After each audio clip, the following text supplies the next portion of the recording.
Okay, I'm just getting started here, guys. Just making sure everything is up and going. Let's see. If you can hear me, say hello.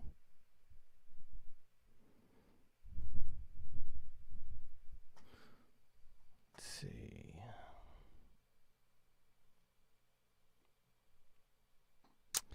Hey, hey.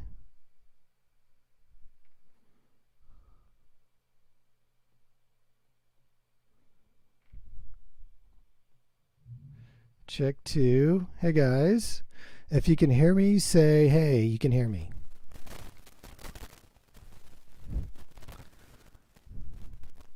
Am I loud and clear? I might only be coming out of one side, unfortunately. But if you can hear me, say hey. I could turn it up if needed.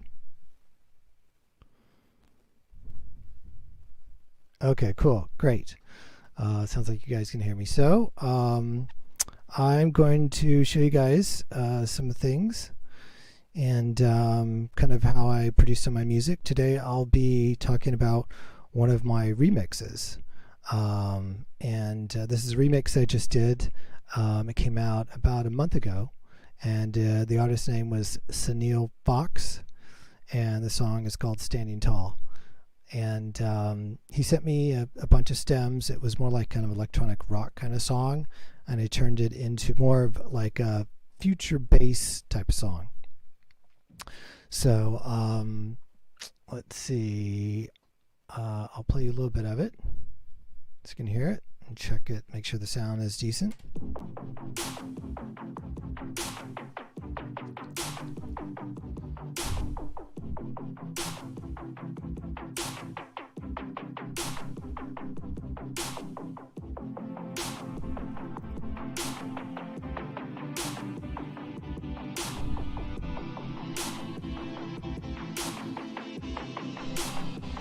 I'm standing tall, all of me, I'm facing fall, the autumn trees, I'm standing tall, with my fears, nowhere to fall, only dream.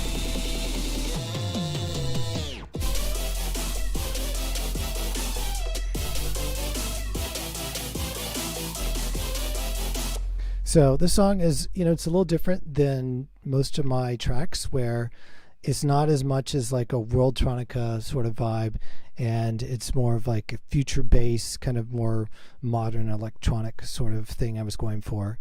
And I like to produce things out of the box, try and do things differently. That's one thing that's really important, I think, is to always challenge yourself, try and do things differently than what you did before.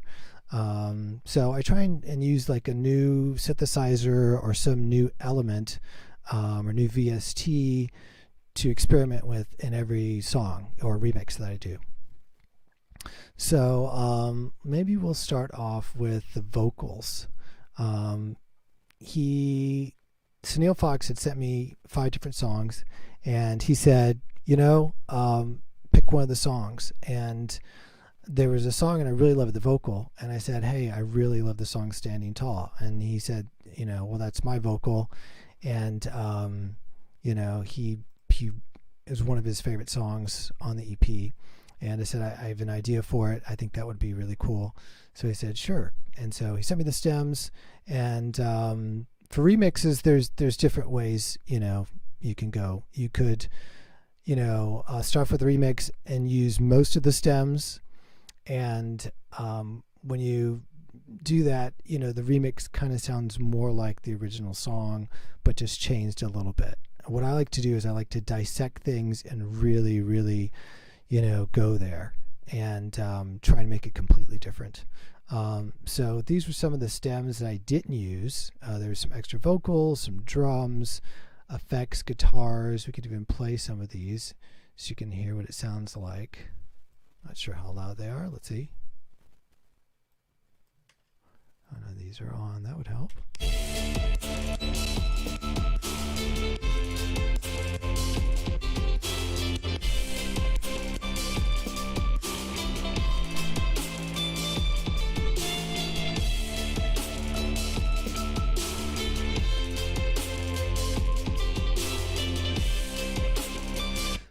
So yeah, those were the stems from the original song, and I liked the original song. I thought it was really cool, but I wanted to do something very different. So what I did is I just used mainly the vocal, and then kind of went from there. So we'll go down to the vocal section. What I like to do is I like to make sure I color everything the same for every song. So vocals will be magenta. So I have it color coded. So I can just scroll down and, really quickly find where I'm at. I've got this really cool mouse. It's not that special, but it's really cool. It's just a Logitech, but it's the 750 Marathon, and it has 9 controllable buttons on it. I use, I think, 7 of them, but it helps a lot. And the scroll wheel is awesome, where sometimes I'll have 100 tracks and I'll just glide through like that, and it's like, okay, I know vocals are magenta, so I'm like, I know I'm there. This low sub is always a dark blue, so I know it's there. Red is always the kick, green is always the snare. So I can just scroll through. This only has, I think, 76 tracks. I mean, that's probably average. I've gone up to like 120 tracks, which is kind of insane. But sometimes when you're layering things, and you've got a lot of different instruments, it takes up a lot of tracks. So, okay, we'll go to the vocal here, and let's see. What it did is here's the main vocal, and we'll listen to that a little bit. All of me, I'm facing fall. So on the vocal itself, I really like the Compression Compressor by DMG Audio. It's really, really cool. It's super clean, and it's really powerful. For a de-esser, I really like the Fabfilter de-esser. That one works really great. So I really love that a lot too. Let's see. Okay. And then let's see. Fabfilter Q. The Q3 is really awesome. It works really well. There's, it's probably the best EQ out there. I really love it a lot, and it works really great. So I'm not sure if you guys are able to see the window of the different plugins. Let's see. Let me see if I can fix that.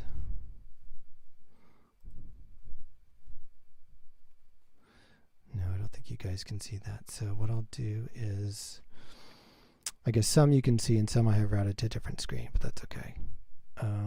Then here, for effects, I really like the little altar boy. And the little altar boy is really awesome because it can do like these really cool robotic effects. It's like one of the tricks that people use is, this little altar boy. If you're not using it, you should definitely use it.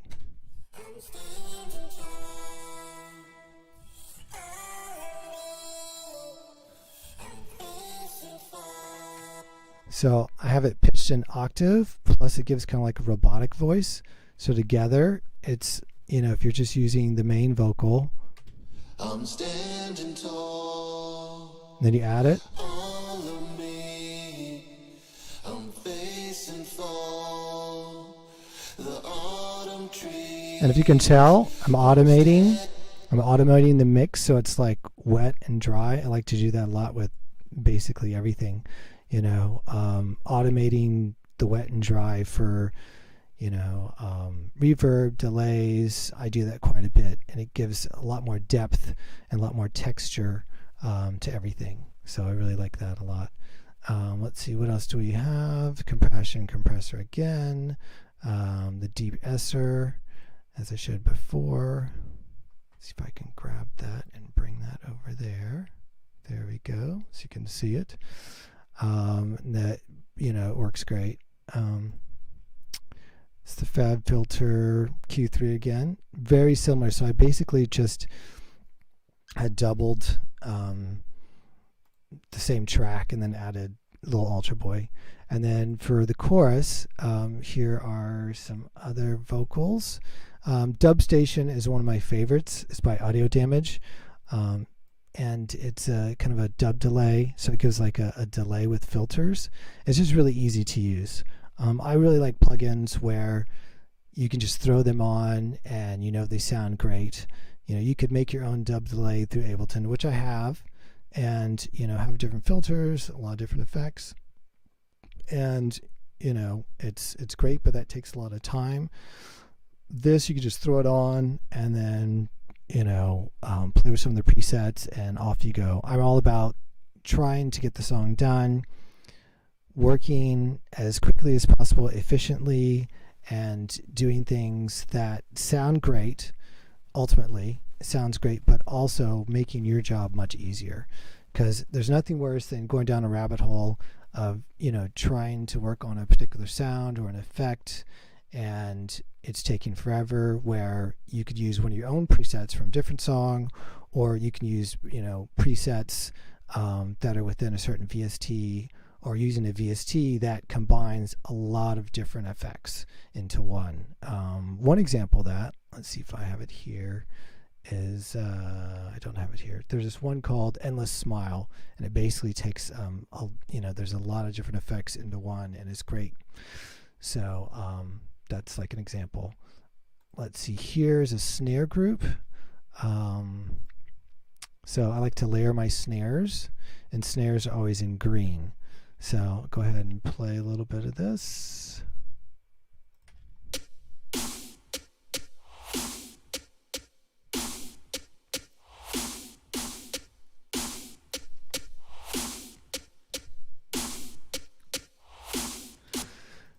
Okay, so here's some grace notes that I have, and so let's see, I've got like a compressor drum bus. I think drum bus is something that's really overlooked. It came out with 10, and I love it. It works really great, and I use it on bass sounds, use it on percussion, I use it on drums.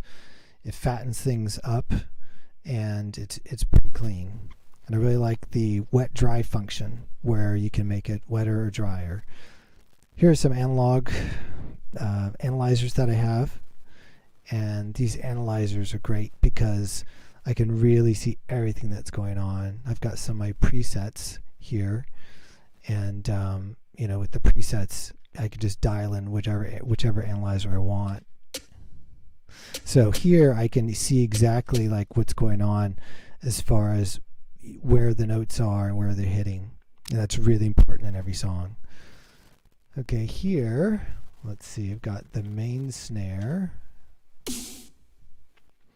Now this snare is actually a layered snare, and I used it from another song. I think it already had like 3 snares layered on top of it, so I made it as the main snare. Now, I could have like looked through like, I don't know, 500 million snares that I have, or I could use one that I used from a previous song that I liked a lot. I would say half my songs have snares, a combination of snares from other songs, and then it just kind of, from there it just goes. And sometimes I'll have 8 snares layered on top of each other, but as long as it sounds great, that is what you're after. That's the main goal.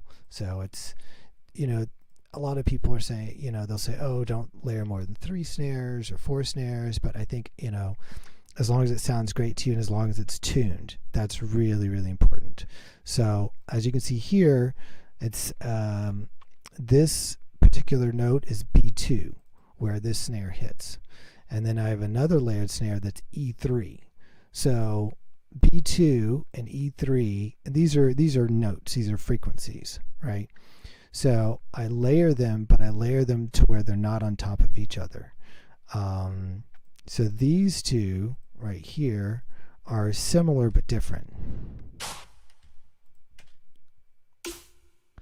So they are layered, but one, the attack is cut off, so there's no transient, and it's just kind of like the decay.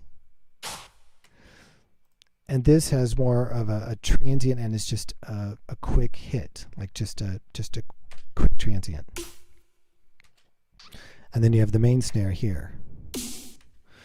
So then together you've got this really powerful, massive monster snare sound.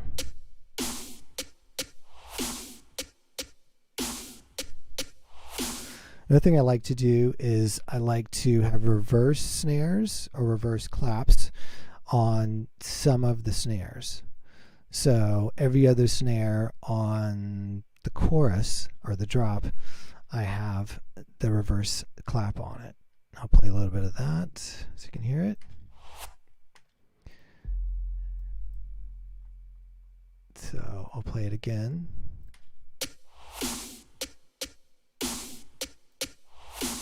That just gives it a little bit of anticipation. And I don't like to have it all the time on every snare, but I like to have it on certain parts, especially the drop. So that is, you know, elements of just making the drop a little bit more present and a little more exciting. Now going into the drop, I have some claps and some snares that are just before the main drop.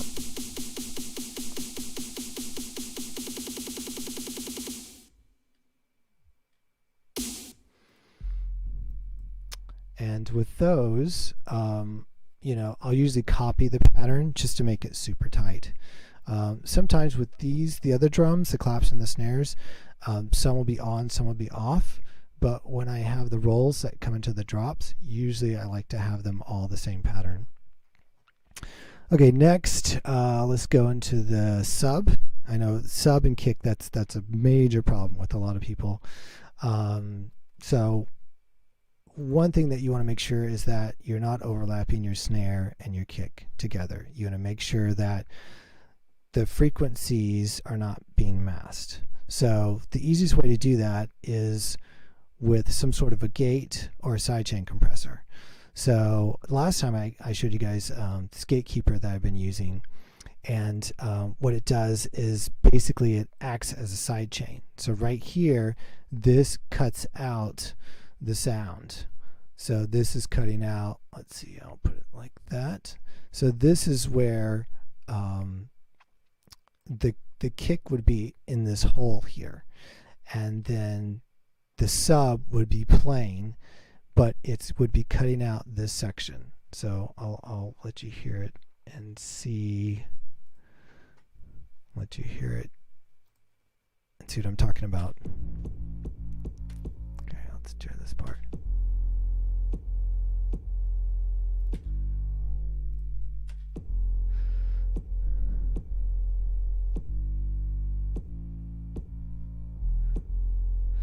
So I'll make it bigger. See how it cuts out? So this is a cleaner way to sidechain. Mr. Bill did a tutorial on this. You could probably find on YouTube. I think it's Mr. Bill Gatekeeper tutorial, and he turned me on to this. And there's also Volume Shaper, which I think is really cool too. Sometimes I use Gatekeeper, sometimes I use a Volume Shaper. Volume Shaper has a filter on it, and it's really cool. So I kind of go back and forth between both. I think Polyverse is maybe a little cleaner. I like the way it's set up a little better, but I like the filter where you can filter out certain frequencies and certain areas of frequencies with the Volume Shaper. Let's see what else we have on the sub. So this particular song, sometimes I've got samples, sometimes I use Serum, sometimes I use Massive. This particular song has Massive as the sub, and I always split my sub up into two different tracks. So I've got my low sub and my high sub. If I had more of like a dubstep or, you know, a growl, that would be taking up the high end part of the sub. But instead, I'm basically doubling it and distorting it because this has more of a kind of an 808 feel a little bit. So I'll play the sub itself. Now, if you're listening on headphones or on computer speakers, you're probably not going to be able to hear it. So what I would suggest is using speakers or headphones that have good low end. So here you go.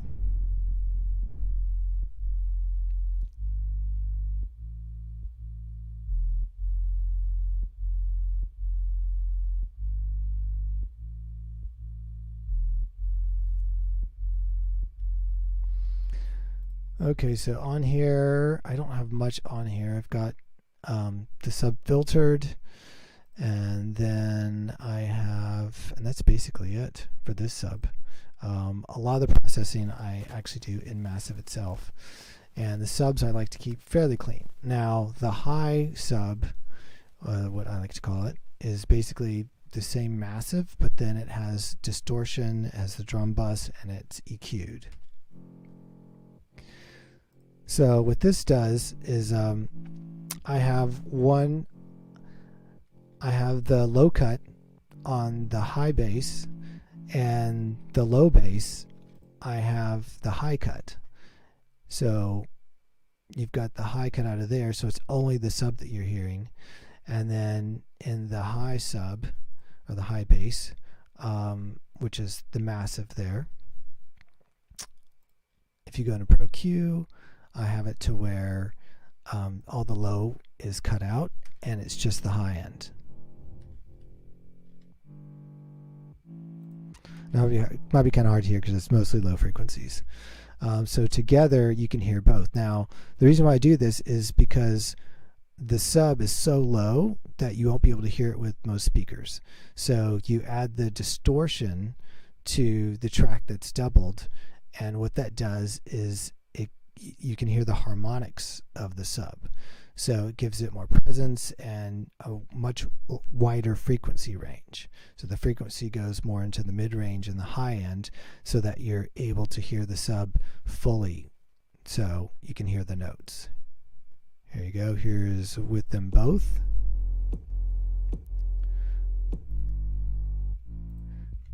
Now that's just the sub, and that's the sub also with distortion. Okay, and then here we have the kick. This is a kick I've used before in a few songs. It's already kind of been processed, but I've got a glue compressor on it. I really like the glue compressor. Most of Ableton's plugins are pretty decent. For EQ, I prefer the Fabfilter, and Fabfilter all around has basically the best plugins. But with so many tracks, if I just use Fabfilter and if I use third-party plugins, it's very CPU intensive. So what I like to do is I like to mix it up between the Ableton plugins and third-party plugins. Okay, and I've got the EQ here for the kick. I have it cut at 61. They've got a little bit of a dip, a notch. I cut out some of the muddiness, and then I add in a little more of the high end. Now usually, I'm not sure why that's F, it should be right here, E. Okay, so what I usually do is if I boost, I'll boost in the frequency of the song. And so the song is in E, so whenever I boost, it's usually within the same frequency of the song, the root note of the song, or at least in the scale of the song. And with everything, it's really important that all the drum sounds, all the percussion sounds, everything is tuned to the key of the song. And there's different ways to do that. I like to use the analyzer, but you can also use the tuner. That's part of Ableton as well. Let's see. I'll go to synths right here. So let's see. I've got Serum. Now this particular synth, just got a little bit going on here. So I have a compressor on it, and I've got EQ, which is pretty simple. A lot of the processing I do within the synths themselves, as far as like the high end, the low end, and then let's see, on the main group, I've got the OTT. Now I know a lot of people love OTT and they use it on every track and every group, and I like OTT on certain things. But I think that it's overused too much. Some people have like 6 OTTs on one track, and it just drives me crazy. But you know, hey, there's different ways to produce, and if that person likes that particular sound, go for it. For me, less is more, and I like to do a lot of processing beforehand with certain tracks, and then in post-production, I will use some compression and glue compression and multiband compression, but I try not to overdo it. So that being said, my sense, anything where I want like something aggressive sounding or something with bite, I'll use the OTT. So OTT, for you guys that don't know what it is, OTT stands for over the top, and it's a multiband compressor which compresses different frequencies, high, low, and mid. For those of you that know nothing about like production, when you've got your car stereo, and you've got it like a low, mid, and high on your car stereo. Well, what this does is it can basically, within those three frequencies, you can compress or expand those certain frequencies, and you can dial them in, fairly well. And with compression, basically, the sound is becoming tighter and more compressed. And if you compress it too much, it sounds thin. So whenever using compression, you have to be very careful, and you have to know what you're doing. So it's trial and error. Sometimes you can't always hear what you're doing, but I would suggest slowing the track, listening to it really loud to make sure that you A/B it to see if it sounds better or worse. Because if it sounds worse, then you've done something wrong, and you want to dial it back. Cut the EQ. Pretty much all the tracks except for the sub, I'll cut out. The low end depends on the frequency. Here, 120 is about where I usually cut it. That way, the sub frequency and the kick can have this entire range here, the low frequency. Because when you have higher frequencies, you can overlap a little bit here and there and get away with it. But with the lower frequencies, the waves are much bigger, and so for that reason, you can't have too many things overlapping on the low end frequency side. So you make sure that you cut the lows on most of your tracks. Real quick, I want to talk to you guys about something new that I'm doing. Along with some of these tutorials that I'm presenting to you guys. Also, I have expanded some new business ventures. I'm now offering mixing, mastering, and Ableton lessons. So if you're interested in Ableton lessons, or if you've got a track that you're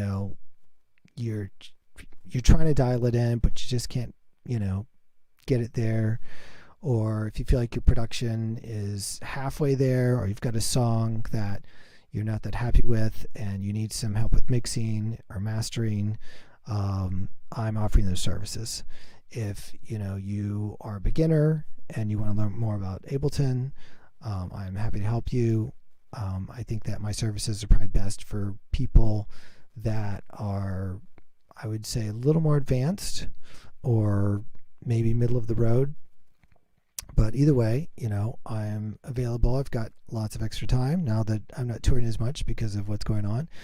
So I have a few hours a week that I'm available for helping people with their projects. So with Zoom, it's great.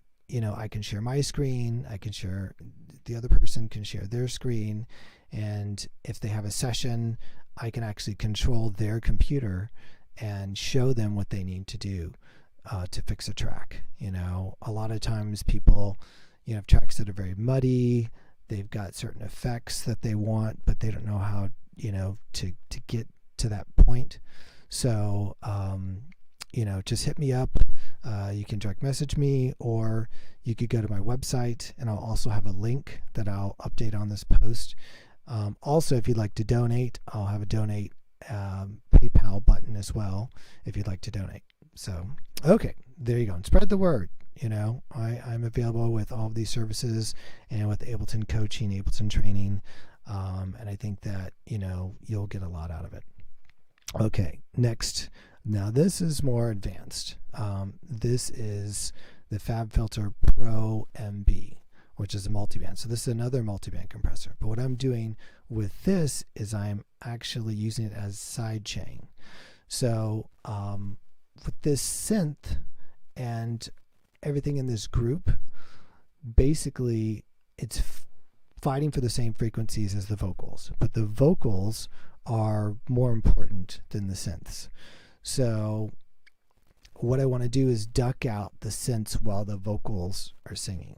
So I have the vocal as a side chain, and I have this frequency dialed in as the frequency where the vocals are in. So whenever Sunil sings, basically this frequency would be ducked by the vocals. So I have the vocal in as a side chain. So I'll go ahead and play this.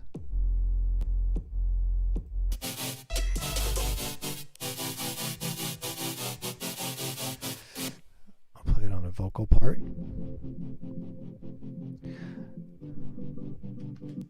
I'll play the vocals. You can hear both together.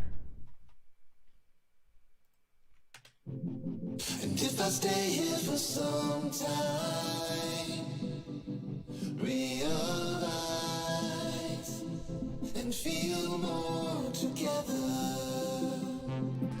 So you see, as the vocal comes in, this is ducking out the synth so that you can the vocals will cut through, but you can still hear the vocals. I mean, you can still hear the synths, but they're just ducked a little bit. And if I stay here for some time, realize. So you still have the high end and the lower end of the synth, and there's just a little bit of ducking happening in the mid frequency. So that's what that's doing, and that's like definitely an advanced trick. Here I have one of my favorite analyzers. It's the multi-analyzer. This basically, you can put instance of this on each track, and then you can see all of the tracks that have this analyzer, and you can check to see if there are any conflicts. So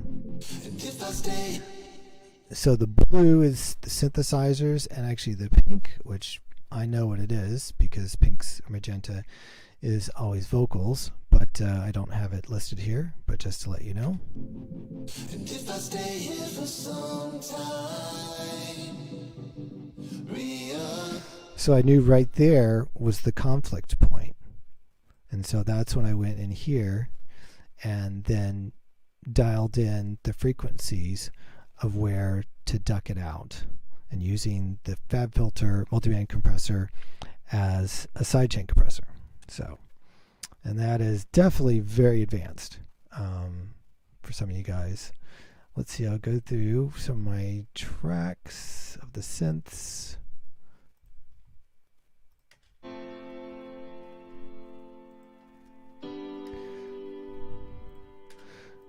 So, believe it or not, in certain tracks, I really like to use just the grand piano from Ableton. I mean, it's really cheesy. It doesn't sound that great, but you know what? It cuts through really well. I have all of these contact pianos, which I do use sometimes, but you know, if I have a ton of stuff happening at once, a lot of different layers, I like to use the Ableton piano because it just cuts through. You know, it kind of sounds, I mean, it's a real piano, obviously it's a sampled piano, but it's just, it doesn't sound that great, but by itself, but within a track, it just really cuts through. So anyways, wanted to say that. But I also love, you know, the contact pianos as well. They're pretty next level. But sometimes they're just so big and fat, they take up too much energy. So you have the compressor on here, saturator to give it bite. You know, a lot of people like to keep everything clean. I mainly like tracks to be clean as possible, especially if it's like a piano or like a string sound. But to give it a little bit of bite, I'll put on the saturator, and it gives it some presence and some extra harmonics. Let's see, here I've got the EQ, and I've got this reverb, and you know, sometimes I'll use the Ableton reverb, sometimes I'll use other reverbs. The Ableton one, it sounds decent. It's not the best, but it sounds decent. And for this track, I put it on, and it sounded really good with the vocal, so I just kept it on. I also like the Fabfilter reverb. That one's probably my number one favorite I like to use.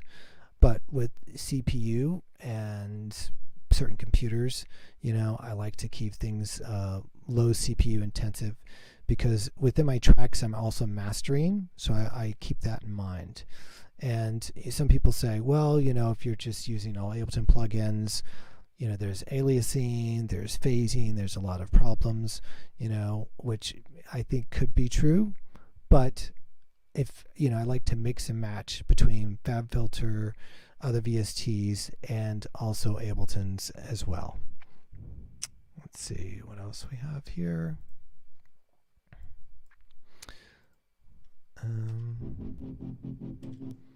I have a pad, which I like.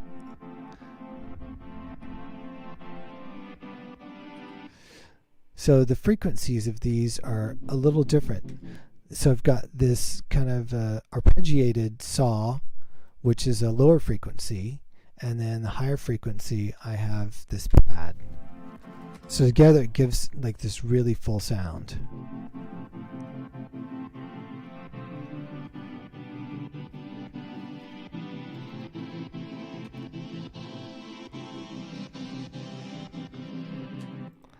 I like to layer things a lot, especially with strings.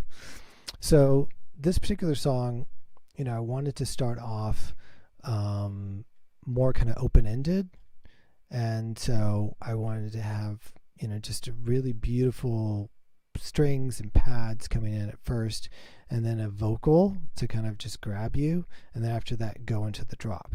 So I think arrangements are really important, to keep the listener engaged. So I always try and start with something that just captures them right away.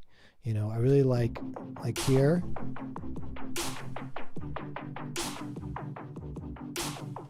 So I've got this, I love the filtered pads and filtered saws, which kind of gives it a little more depth and texture, and it makes it just sound more interesting.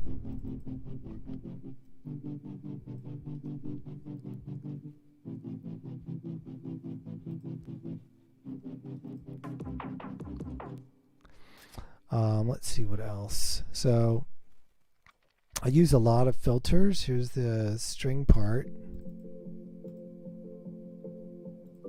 Here's the pad with the filter.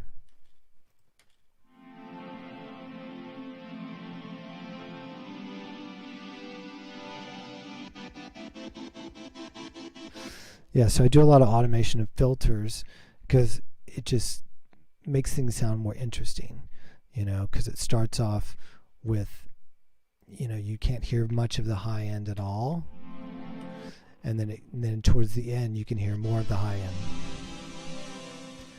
And with strings, it sounds, great with strings, so I use that a lot on strings. Let's see here.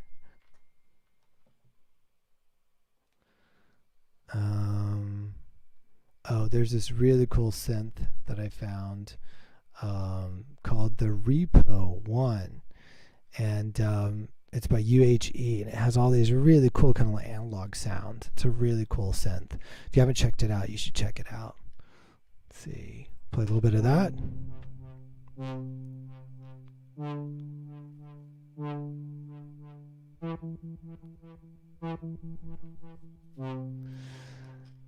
But yeah, I really like the UHE plugs. They make Diva, they make Zebra, they make some really, really cool synths.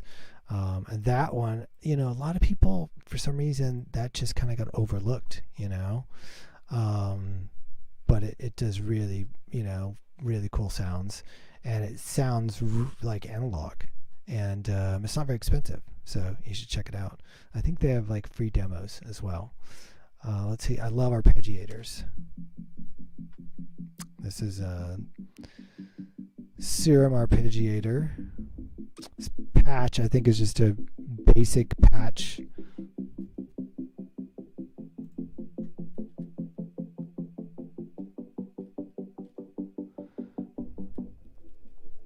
Here we've got OTT because I wanted some, anything that has some sort of bite or a lot of attack that's a synthesizer, I'll use the OTT on. I used the Ableton EQ and cut out a little bit of the mid-range for the vocal. And then here is kind of like a washout effect. And over here is the auto filter. So again, using the auto filter to give it, some depth and make it sound more interesting. Gives like anticipation into coming into the drop. So let's see, towards the end it sounds more like this when it opens up.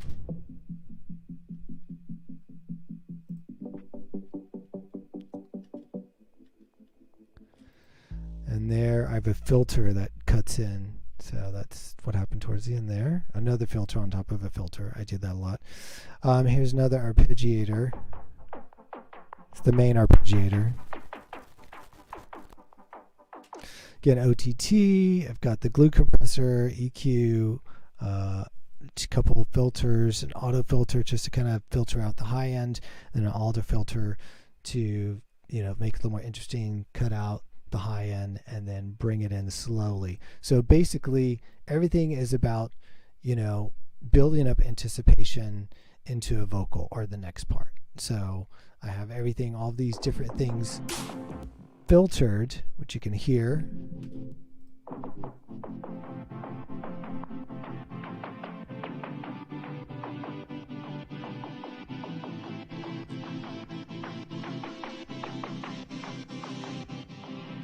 So basically it is a way to give it some anticipation and give it like kind of a crescendo effect where the volumes aren't really getting louder. It's just that the filter is making it to where you can't hear the high end, which to your ears is more apparent than the low end. So by using a filter, it muffles out the high end and then it brings in the sound of the high end, and so that gives it more of like an anticipation into the next part, which would be the vocal, which is here. And then for the vocal part, the next part, so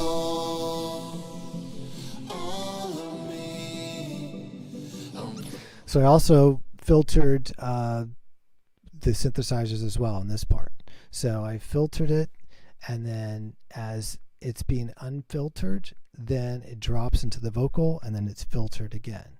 So you can hear it here. So it gives it like this anticipation, and then it drops back down, and then it goes back into filtered, using the auto filter, and then it opens up, and as it opens up, it brings that anticipation into the drop.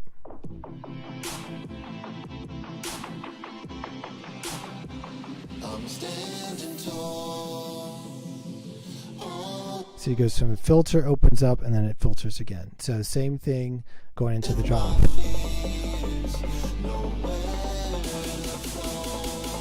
So I'm also doing the same thing with the tabla. So the tabla, I'm filtering it as well as before it goes into the drop.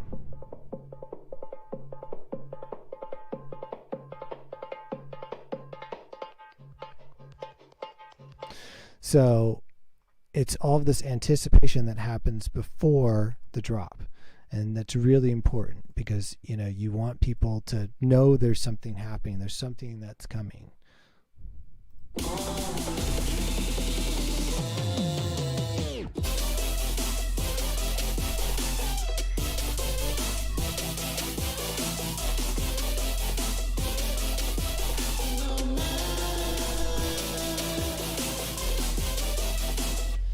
Okay, next, let's see, we have a little bit of time left. If you guys have any questions, I could take some questions as well.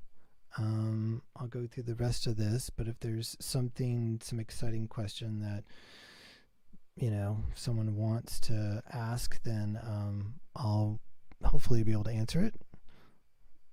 Let's see, I'm on different streams, so I've got 3 different streams happening at the same time, so it's tough to see all the questions, but I'll look through them. So far, let's see, not too many questions. Okay, which is good. People are just checking it out. So here I'm using downsweeps and risers. So I use them a lot in songs. It's kind of standard for electronic music now. I'll just play you a little bit of them.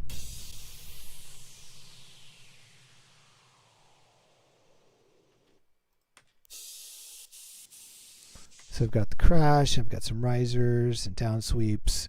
You know, I use that going into the drops and out of the drops, and you know, whenever the section changes, I'll use these risers and down sweeps. Now here, so I've got two different sections. I like to group things where they're being sidechained. So I've got this one sidechain group that has the gatekeeper, snare, and the kick, and then I have another sidechain section that's grouped that has a different sort of sidechain. So this one, you can set up the sidechain to the gatekeeper.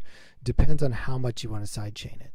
So with the melodic elements, I may not sidechain it as much, and you can, you know, depending on how much you want to gate or sidechain, you can, you know, change that. So with percussion, I'll usually have it slightly different than the melodic sections. Sometimes it'll be more gated or sidechained. Sometimes it'll be less. So it depends on the percussion itself.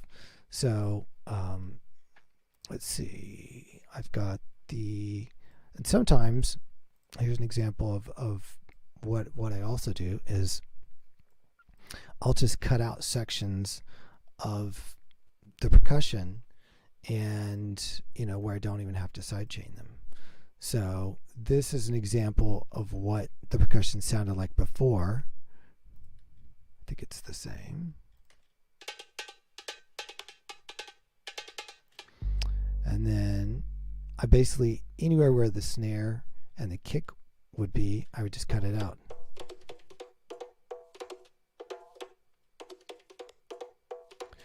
So it's similar to sidechain or gating, but I just cut it out of wherever it is in the sample.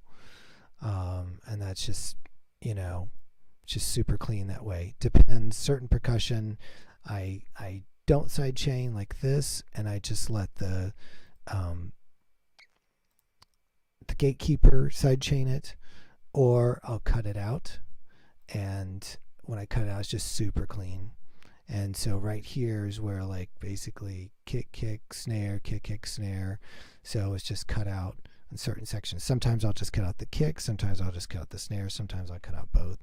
Sometimes I'll leave it alone and just sidechain it. So, you know, every song is different.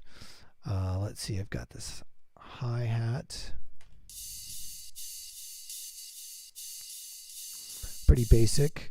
It's really important to EQ the hi-hats. Sometimes there'll be a lot of low end and hi-hats, which is kind of weird, but you know, it depends on how it's recorded, what kind of mic they use, so make sure that you filter out all the low end of your cymbals.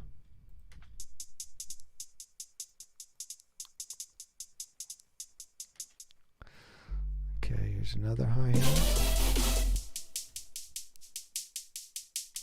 And I like to have different sounding hi-hats, not the same hi-hat throughout the entire song.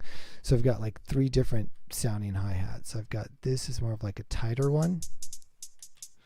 This one's more open. This one's almost like kind of like a shaker. And I've got a tambourine here. Here I've got a compressor, the drum bus, and a pretty radical EQ right there. So, and sometimes I'll layer it, but if I layer it, I make sure that, you know, the timbre and also the frequencies are separated, that they're different so they're not on top of each other. And these also have panned left and right as well.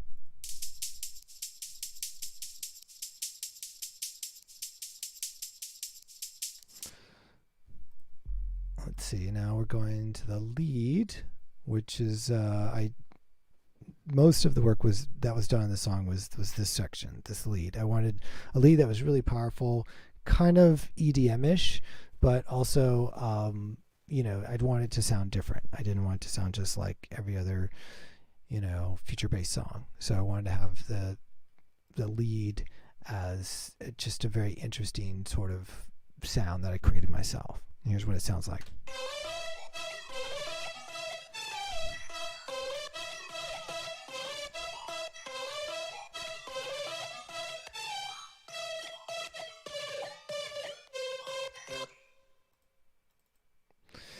Okay, so I had this sample that I had of like this weird trumpet, I guess, and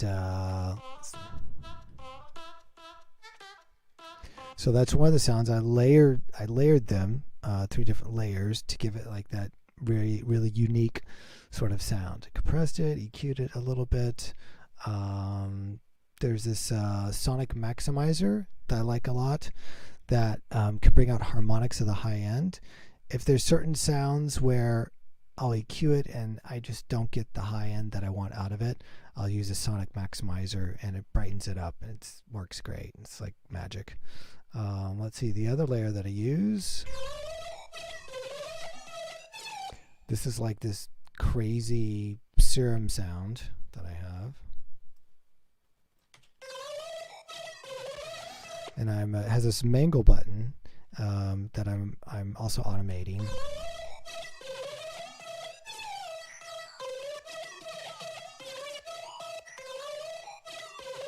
I've got the compressor, I've got a saturator, EQ'd it, and I've got the auto filter on as well.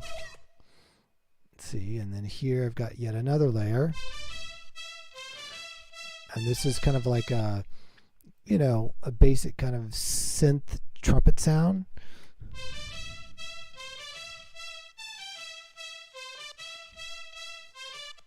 So again, what I do with a lot of sounds, within Serum, within Massive, I like to, EQ and process a lot of the sounds that way, and then, have like more simple processing in the actual rec itself. Sometimes, I will do a lot more processing, but this trumpet sound it's pretty basic. It doesn't need a lot of EQing and compression.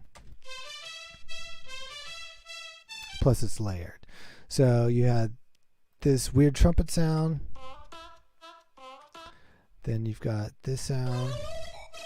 It's more like a mangled serum synthesizer. And then you've got this kind of other kind of cheesy trumpet sound. But then all together,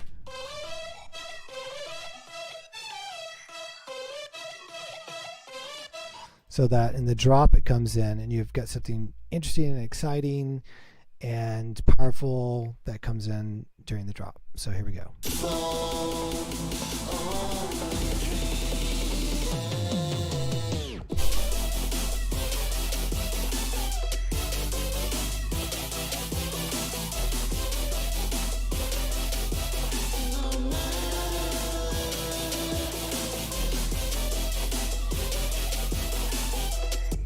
I forgot I had one more layer, believe it or not, 4 layers. This, you can't hear it very well, but it's this sitar sound.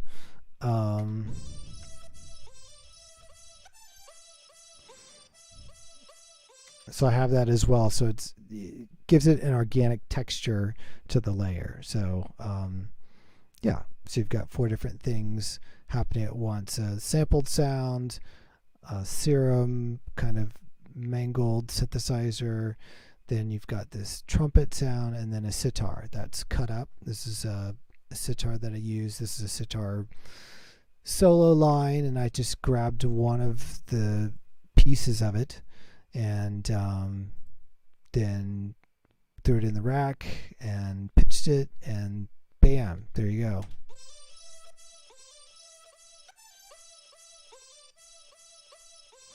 I also have the sample going back and forth, so it's going forward and reverse to give it like kind of like a cool sound. Just makes it sound more interesting. The vocals we touched on earlier, snares we touched on. We're almost out of time anyway, so I think that I've pretty much covered most of everything in this song. I'll play a little bit of the bridge here.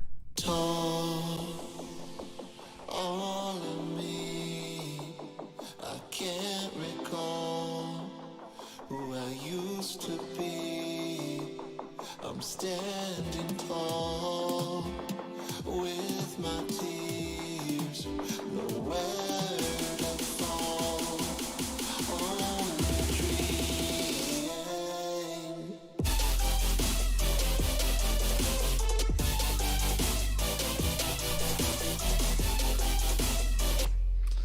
So yeah, with certain arrangement, this song I wanted to make more of kind of like a traditional singer-songwriter arrangement where I've got, the beginning, I've got like a kind of a first verse, a drop, a second verse, a drop, and then a bridge, and then the drop that goes out and, it has like an ending that's slightly different. And the drop is also slightly different as well. So the two drops are very similar with the lead lines. But this one, the last drop, I changed it up a little bit.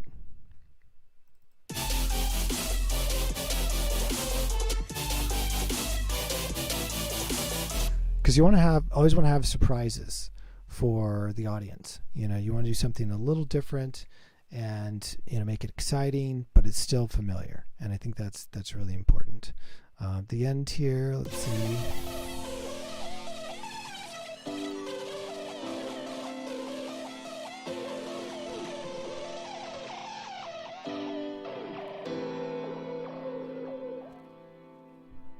Now, I know a lot of people get hung up of how to start a track and how to end a track. And you just have to come up with something interesting, exciting, different, powerful, and it can be tricky to do that. So, I have a lot of people that come to me and say, hey, it's like, I don't know how to start the song or I don't know how to end it. And, what I say is, check out some other songs. Check out some of your favorite songs for all ideas, arrangements, beginnings, endings, the bridge, the drops. It doesn't hurt to, borrow some ideas from people. I wouldn't, straight out steal it, but, you can get like ideas of like drum patterns and lead lines and different sounds and kind of make them your own, And I think overall, what's really important is to have your own sound. It took me a long time to really own my craft and to find my sound. And I think if you're going to be successful, you really need to focus on having your sound and sounding like you. A lot of people say, well, what's your genre? What do you sound like? And and I'm like, I'm just me. I'm David Starfire. And they're like, well, what are you, are you like drum and bass? Are you trap? Are you? And I'm like, well, I've got my own thing. It's like, like Tipper. I mean, what does Tipper sound like? What is he? He's electronic, yeah, but he has his own sound. The Desert Dwellers, they have their own sound. Caius Scintilla, he has his sound. It's something that, they create that's their own. And that's what your goal should be, is to create a sound that is your own. And it takes time, but experiment, do something different. If you sound like everyone else, you're just going to be, someone looked at as, oh yeah, that's like another ripoff of whoever, and some people have, some careers for a year or two, but, down the line, the people that are innovative, that have an original sound, those are the people that are going to have an audience for a long time. So anyways, that's it for me. Again, I'm offering Ableton lessons. You can go to my website and there's a button there, and I talked about it in a blog. So I'm also offering mastering and mixing as well, which I'm really excited about. So if you want some next level mastering or mixing, hit me up. Go to my website, davidstarfire.com. I'll also have a link to that and the Ableton coaching. I'll update the posts so you can check it out. Also, if you'd like to donate to me, that would be great. As always, everyone likes to have different revenue streams coming in. And since I'm not touring, it's always nice to, have fans that like to donate. It's not necessary, but, every little bit counts. So just let you know, my shows that have been postponed are now being rescheduled. There's some as early as August, going all the way through November. So be looking for posts soon of postponed shows. I hope everyone is staying at home and are being safe. I'm definitely trying to stay home as much as possible, but I am getting exercise, going out to the forest, going to the beach, and every day going outside and making sure that I connect with nature and I breathe some fresh air. And I hope you're doing the same. So on that note, thank you so much for checking this out. I really appreciate it. And I'll also be doing more performance in-home DJ style live streaming as well, and be looking for that. All right, take care. Over and out.